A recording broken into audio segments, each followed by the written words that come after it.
Salut mec, juste réveillé à l'instant, les matchs ont été exceptionnels hier. On fait une perf de malade sur YouTube, sur le VIP on fait un perfect, donc bien entendu très satisfait. Sur le Telegram public on envoie aussi des buteurs, je crois qu'on fait un 2 sur 3 avec des belles cotes rentrantes, 3 notamment. Donc voilà, on est vraiment au top en ce moment, c'est excellemment bien, il faut le dire quand c'est bien. Quand c'est pas bien, on est les premiers à le dire aussi. Abonne-toi juste ici, là-haut, les frérots. On va envoyer du mastic aujourd'hui. Prépare-toi. On va analyser tout ça comme à mon habitude maintenant sur l'ordi ensemble. Comme ça, on va pouvoir discuter un petit peu des choses ou d'autres, bien entendu, voir forcément les points positifs, négatifs de toutes les équipes, voir effectivement s'il y a de l'enjeu dans le match.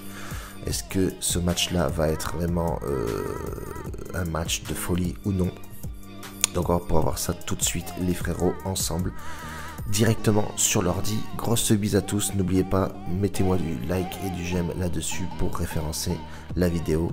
Et on envoie du mastic, donc prépare-toi frérot, on va envoyer l'écran sur l'ordi comme d'habitude.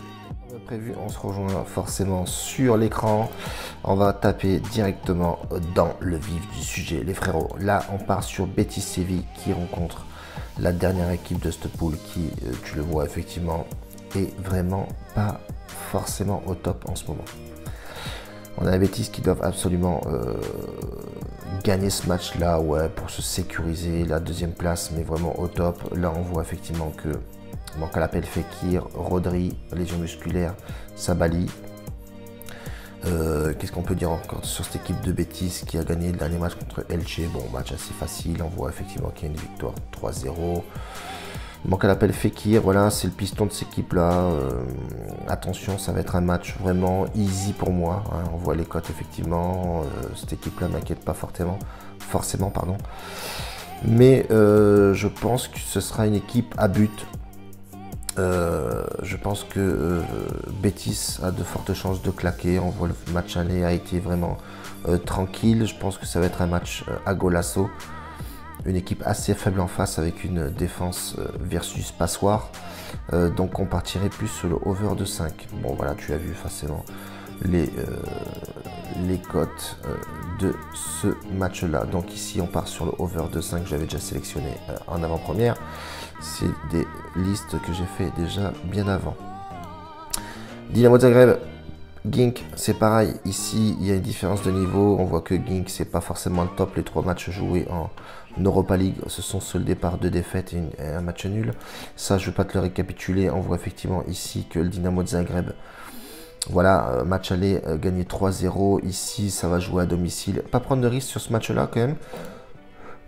Je l'ai sélectionné en remboursé 6 matchs nuls. Comme ça, moi, tu es tranquille. Cote à 1,50. J'aime bien jouer les remboursés 6 matchs nuls à domicile. Comme ça, on se sécurise. Hein. Si un match nul, ben voilà, on est remboursé. C'est pas trop grave. Mais si on gagne, on a une cote quand même à 1,50. Et elle n'est pas non plus dégueulasse. Lokomotiv de Moscou, Lazio. Lazio qui va jouer sans le Immobilier. Bien entendu, sans Pedro aussi. Lésion musculaire. Les derniers matchs, il avait joué. Je ne sais pas s'il va effectivement jouer ce match-là. Attention, Lazio, aujourd'hui, je crois qu'ils sont deuxième. Attention, c'est assez serré cette poule, malgré que l'OM, je pense pas que l'OM aille titiller le Galatasaray aujourd'hui.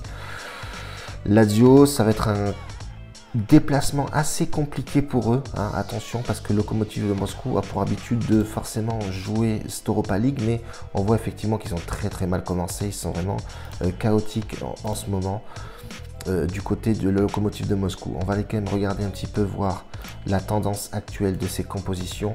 On voit effectivement que ouais, ça pêche fortement en termes de niveau du côté de la Lokomotiv de Moscou.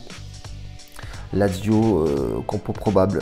Pedro est là, mais bon, lésion musculaire, je ne sais pas s'il va être titulaire. C'est un match quand même assez important pour eux aussi. Donc je ne les vois pas. Oh, ça a sauté. Je ne les vois pas forcément perdre à l'extérieur la Lazio, même si ça reste compliqué. Ça reste, faut le dire, un match assez complexe sur ce rendez-vous-là. Aucune victoire en 3 matchs du côté de la Lokomotiv de Moscou. C'est pas forcément le top. Là, on favorise quand même les 2 équipes marques. Attention, la Lokomotiv de Moscou peut faire quelque chose.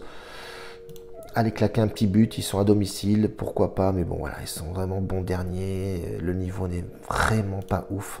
Moi, j'ai mis ici le over 2,5 buts sur ce match-là. Je pense que ça va être un match à but. On part sur Lyon, déplacement de Lyon. À mon avis, Lyon est fortement qualifié, j'avais vu ça. Voilà, Lyon est qualifié 12 points, ils ont vraiment accéléré le rythme, la poule n'était pas non plus trop compliquée pour eux. Est-ce que Lyon va se déplacer avec une équipe bis? Est-ce que Lyon va tenter? Je crois qu'ils jouent Montpellier, si ma mémoire est bonne, j'avais déjà regardé en amont. Est-ce qu'ils vont prendre le risque, sachant que le dernier match joué en Ligue 1 était soldé par une défaite côté lyonnais? On voit un Rennes qui est vraiment très costaud en ce moment. Donc voilà, est-ce qu'ils vont mettre l'équipe type? Ils ont gagné cette équipe-là au match aller 3-0. Est-ce que Lyon va prendre des risques à se déplacer chez Brøndby avec son équipe et jouer là-bas, éventuellement éviter les blessures? Ça va être un gros point d'interrogation sur ce match-là. Moi, j'ai mis victoire de Lyon, cote à 2,10, pourquoi pas en fun. Mais j'attendrai vraiment la composition de cette équipe pour voir effectivement si je vais les jouer en sec ou pas. Legia qui a gagné contre Leicester au match aller à domicile. Attention, Leicester, ils sont en méforme complètement en ce moment. Je ne sais pas ce qu'il y a, faux rythme. Il y a des complications du côté de Leicester, mais je pense que cette équipe-là va se réveiller. Il y a un délire à faire forcément ici. Leicester dernier, mais bon, on voit effectivement qu'il y a une poule qui est très très compliquée. On voit effectivement que la différence de points, et il y a un délire à faire, donc Leicester doit absolument se réveiller là-dessus. Je vais aller voir un petit peu les compos de ces équipes-là. Mais attention, Leicester doit se réveiller absolument. Hein. On a un Vardy, je ne sais pas s'il est blessé ou pas, mais à mon avis non. Il a joué précédemment. On a Ricardo Pereira qui est excellent, James Justin qui est bon aussi, Tielemans qui manque à l'appel milieu de terrain. Mais ils doivent absolument jouer ce match-là à fond pour forcément sortir quelque chose. Je partirai, moi personnellement, je pense que Vardy va se réveiller sur ce match-là et va nous claquer un but. Je pense Vardy claque son but et son équipe gagne. Ça va être un match à but, je pense, pour la simple et bonne raison qu'ils doivent absolument se réveiller parce que voilà, hein, on voit que les performances sont vraiment pas ouf de chez ouf. Donc je vois bien un match à but, ça va être un match assez ouvert et ils doivent aller chercher la victoire absolument et pourquoi pas taper du goal average, bien entendu en plus. Match intéressant pour moi ici, Monaco qui rencontre la Real Sociedad que je kiffe, cette équipe-là, je l'adore avec un Isaac comparé à un Ibrahimovic. Le mec est vraiment très très bon ce petit et c'est une équipe qui est très en forme en ce moment. Match aller, ça se soldait par un 1-1. Un 1-1 logique, même si Monaco, c'est pas une équipe que je kiffe forcément dans son système de jeu. Mais on peut voir effectivement dans les matchs Europa League, ils arrivent quand même à... bon, là, forcément, ils ont fait des contre-performances avec des matchs nuls. Mais ils arrivent quand même à être premiers. Attention, cette équipe-là est dangereuse sur les matchs d'Europa League. Mais attention, tu as en face Real Sociedad qui n'est pas non plus un client des plus des moindres. Donc attention. On va aller voir un petit peu la forme de l'équipe globale et voir la composition de l'équipe, bien entendu, qui sera pas la compo fixe. Ça sera juste un avant-goût, les frérots. On attendra forcément la compo, elle est là, la compo définitive. Et on voit qu'effectivement, il y a, ouais, c'est coupé en deux. Hein. On a pas mal de joueurs qui sont bons, notamment Diop qui est excellent en ce moment. Ça peine un petit peu devant, mais je pense que là... Ben Yedder va être titulaire avec Voland comme à leur habitude. Ça reste une équipe qui est très sérieuse quand même à prendre en compte. Mais attention en face, ça joue très très bien au ballon aussi. On a un petit Isaac qui est très en forme, un David Silva qui pousse son équipe.